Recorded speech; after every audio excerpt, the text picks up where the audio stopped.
Hello, my name is Osage. In today's video, I'll be talking about how you can handle a difficult or stubborn subordinate as a manager or a supervisor.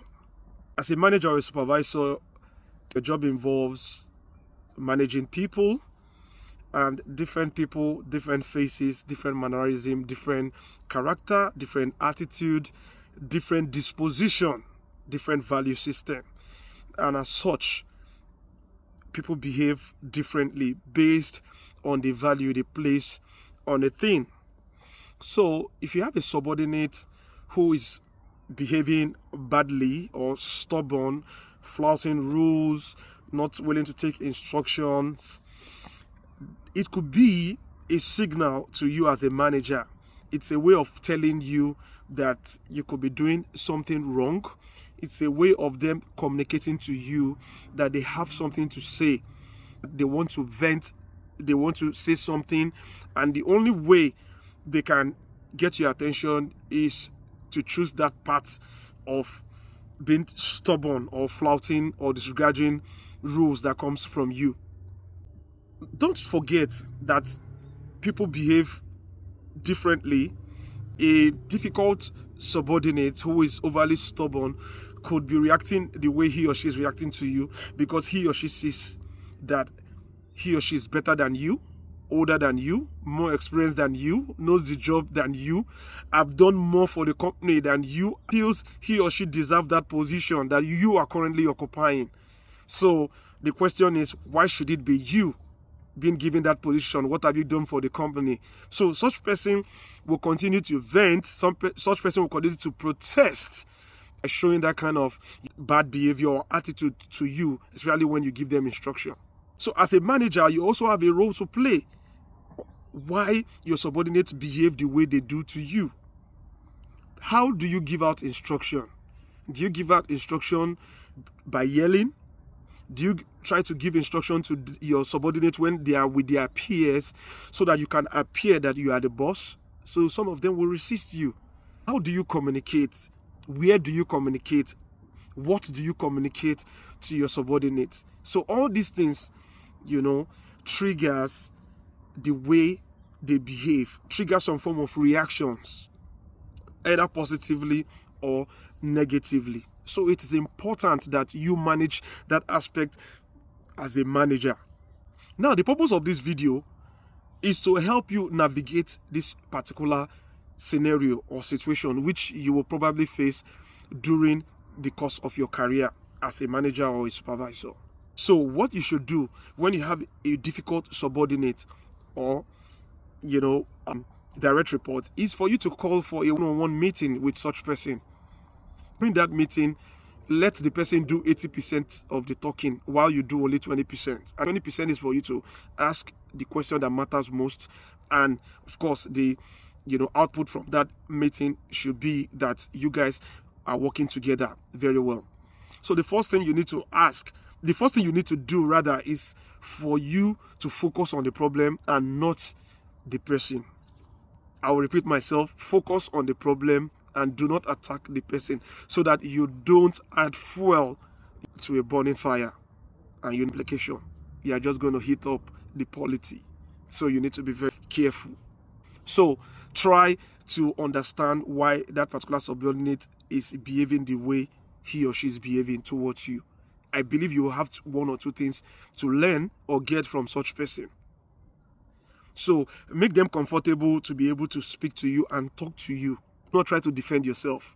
Do not try to defend your action, because the purpose is not for you to do some defending. The purpose is for you to achieve good working relationship. Because when you begin to be on the defensive, they say that is the reason why they don't want to talk to you in the first place.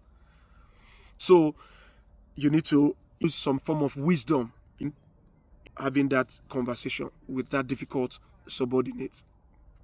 So another thing you need to get out from that meeting is to ensure you ask that how best do you think we can work together?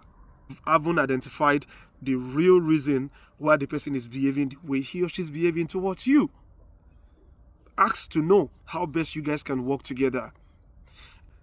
Close the meeting with an evidence. Maybe you need to sign a document or something, just an evidence that you've had this conversation in place.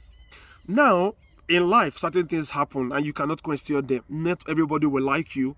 Some people will just choose to behave badly to you for the rest of the period that you stay in that particular organization for no reason. So, in that case, what do you do? If I haven't explored this peaceful dialogue, that person still choose to behave the way he or she behaves, the next thing is for you to recommend each person to the HR of your company for counseling. You have to trigger the counseling situation here, so that you call a meeting between you, yourself, and the person for counseling. Or you may not necessarily be there, but have it do the counseling to that person so that they get to find out what could be the reason why the person has refused to change.